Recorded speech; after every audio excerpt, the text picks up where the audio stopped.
अस्सलाम वालेकुम, नमस्ते और सत श्री अकाल। मैं हूं शफकत खटाना फ्रॉम स्वीडन।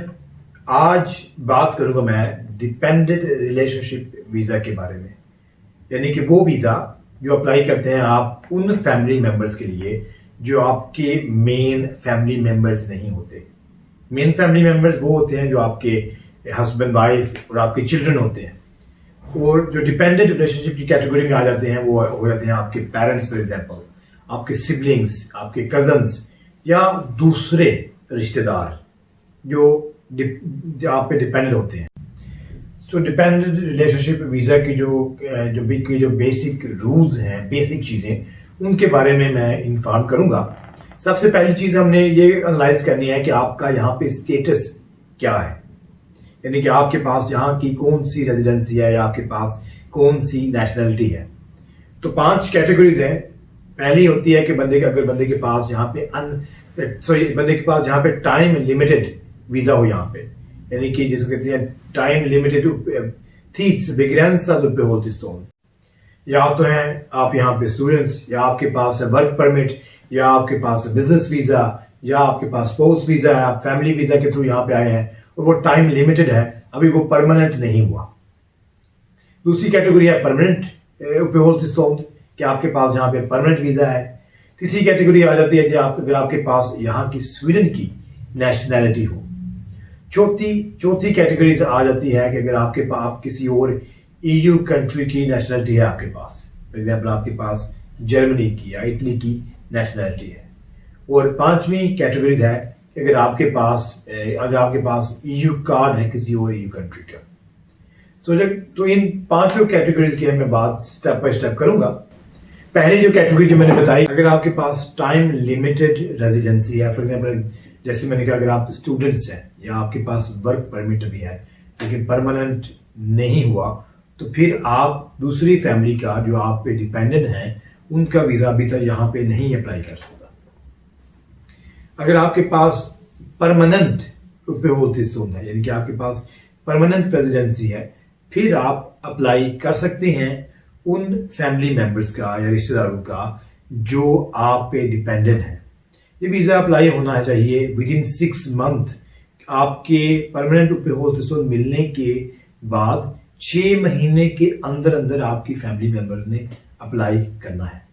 सबसे पहली चीज वही आ गई कि आपने शो करना है कि आपके बिटवीन एक डिपेंडेंट रिलेशनशिप है। वो रिलेशनशिप आपके स्वीडन मूव होने से पहले से है, यानी कि आपने शो करना है कि आपके स्वीडन आने से पहले आपके बिटवीन एक डिपेंडेंट रिलेशनशिप थी और आज भी है। ये भी आपने शो करना है कि आपने आने से पहले आप एक ही अपार्टमेंट में इकट्ठे रहते थे और आप आने से पहले ही अपनी फैमिली, अगर आपके पेरेंट्स का आपने वीजा अप्लाई करना है, सिबलिंग्स का करना है, तो आप उनकी जो भी खर्चे हैं, फाइनेंशियल सपोर्ट आप उनको आने से पहले से कर रहे हैं। फॉर एग्जाम्पल अगर आप काम करते थे या बिजनेस करते थे तो आपकी जो सैलरी है या आपके बिजनेस के जो पैसे हैं वो आपके खर्चे भी उससे पूरे करते हैं, और अपनी फैमिली के अगर पेरेंट्स हैं तो उनके जो खर्चे हैं वो सारे आपकी सैलरी से या आपके बिजनेस के खर्चे से हो रही है। ये आपको डॉक्यूमेंट में शो करना पड़ेगा। और आने के बाद भी ये रिलेशनशिप, डिपेंडेंट रिलेशनशिप, ये चली जा रही है कि आने के बाद भी आप मंथली या दूसरे या तीसरे महीने उनको पैसे भेज रहे हैं। अगर आप अपने बैंक से भेज रहे हैं, बैंक अकाउंट से, तो फिर आप अपने बैंक स्टेटमेंट दिखाएंगे, हिस्ट्री दिखाएंगे कि आप इतने अरसे से महीने, दूसरे या तीसरे महीने उनको पैसे भेज रहे हैं। और जो पैसे रिसीव कर रहे हैं वो अपना बैंक स्टेटमेंट शो करेंगे कि जो वही पैसे उनको मिल रहे हैं। आपने ये भी शो करना है कि आपके बिटवीन एक सोशल और इमोशनल रिलेशनशिप है और इसकी वजह से आप एक दूसरे के बगैर नहीं रह सकते।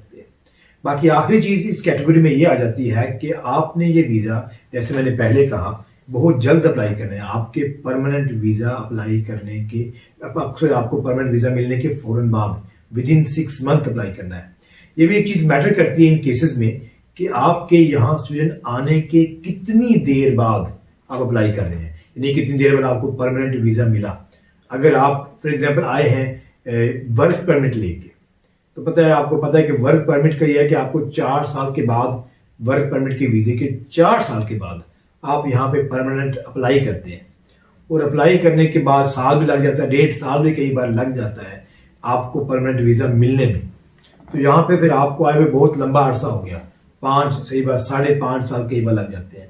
और क्योंकि ये बहुत लंबा ड्यूरेशन हो जाता है तो इस वजह से भी आपको एक नेगेटिव डिसीजन मिल सकती है, क्योंकि आपके फैमिली मेंबर जिनको आप बुलाना चाहते हो 5, 5.5, 6 साल से आपके बगैर गुजारा कर रहे हैं, तो आगे भी वो आपके बगैर गुजारा कर सकते हैं। अगर सिर्फ ये प्रॉब्लम है कि आप उनको सपोर्ट कर रहे हैं फाइनेंशियली, तो वो आप आगे भी यानी कि जैसे पहले कर रहे थे आगे भी कर सकते हैं। हाँ, जो लोग फैमिली वीजा पे आते हैं यानी कि शादी करके आते हैं किसी से और उनको तकरीबन 3, 3.5 साल बाद परमानेंट रेजिडेंसी यहाँ की मिल जाती है, उनके लिए थोड़ा इजी हो जाता है कि अब ये वीजा अप्लाई करना डिपेंडेंट रिलेशनशिप का। अगली कैटेगरी आ जाती है जिनके पास स्वीडिश नेशनैलिटी हो। जिनके पास स्वीडिश नेशनैलिटी हो वो अपना किसी और फैमिली मेंबर का डिपेंडेंट रिलेशनशिप से वीजा अप्लाई कर नहीं सकते। ये पॉसिबल नहीं है, ये मुमकिन नहीं है। ये सिर्फ बंदा परमानेंट लेने के फौरन बाद ही अप्लाई कर सकता है। उसके बाद आप अगर अप्लाई भी करेंगे तो आपका केस रिजेक्ट हो जाएगा। अगली कैटेगरी आ गई उनके लिए जो ईयू पासपोर्ट होल्डर हैं। अगर आप ईयू पासपोर्ट होल्डर हैं और किसी और ईयू कंट्री से, फॉर एग्जांपल जर्मनी से या इटली से या स्पेन से आप यहाँ पे शिफ्ट होते हैं, तो आप अपने मेन फैमिली के अलावा अपने दूसरी फैमिली मेंबर्स का वीजा भी अप्लाई कर सकते हैं, अगर आप ये शो कर सकते हैं इन डॉक्यूमेंट कि आपके बिटवीन एक डिपेंडेंट रिलेशनशिप है। सबसे पहले जब आप यहाँ पे आएंगे, आप खुद शिफ्ट होंगे, टैक्स ऑफिस में अपनी रजिस्ट्रेशन कराएंगे, आप ये शो करेंगे कि आप यहाँ तक काम करेंगे, आपका टैक्स आएगा, या आप अपने बिजनेस चलाना है आपने, या आपके पास अपने इतने पैसे हैं कि जिस पे आप सरवाइव कर लेंगे और आपकी फैमिली मेंबर सरवाइव कर लेंगे।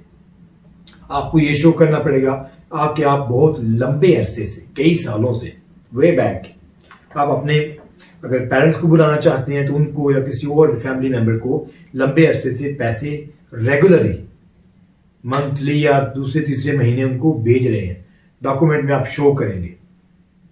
अगली कैटेगरी आ जाती है कि वो लोग जो ईयू कार्ड होल्डर्स हैं। काफी लोग ईयू कार्ड होल्डर्स में शिफ्ट हो रहे हैं और वो भी अपने दूसरे फैमिली मेंबर्स का जो उन पे डिपेंडेंट है उनका वीजा अप्लाई कर सकते हैं।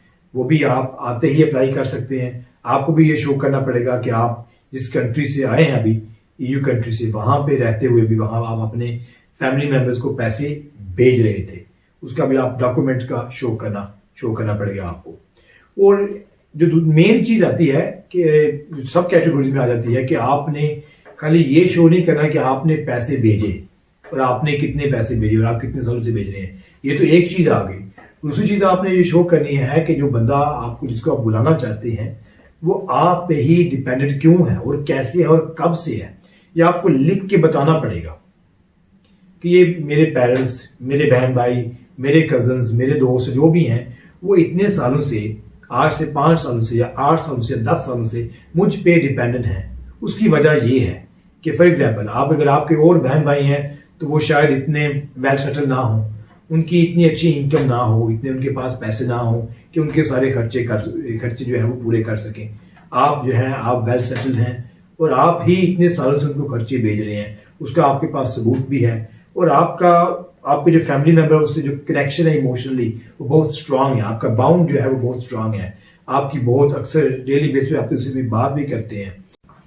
साथ साथ आप ये भी एक्सप्लेन करेंगे, लिख के बताएंगे कि जो आपके फैमिली मेंबर्स जिनको आप बुलाना चाहते हैं वो अपना खर्चा खुद क्यों नहीं पूरा कर सकते, उनका सोर्स ऑफ इनकम क्या है, उनकी अगर पेंशन है तो वो कितनी है, कितनी कम है, अगर वो मकान के किराए दे रहे हैं खुद क्यों नहीं दे रहे, ये सारी चीजें एक्सप्लेन करेंगे। अगर उनको कोई बीमारी है तो ये भी आप एक्सप्लेन करेंगे।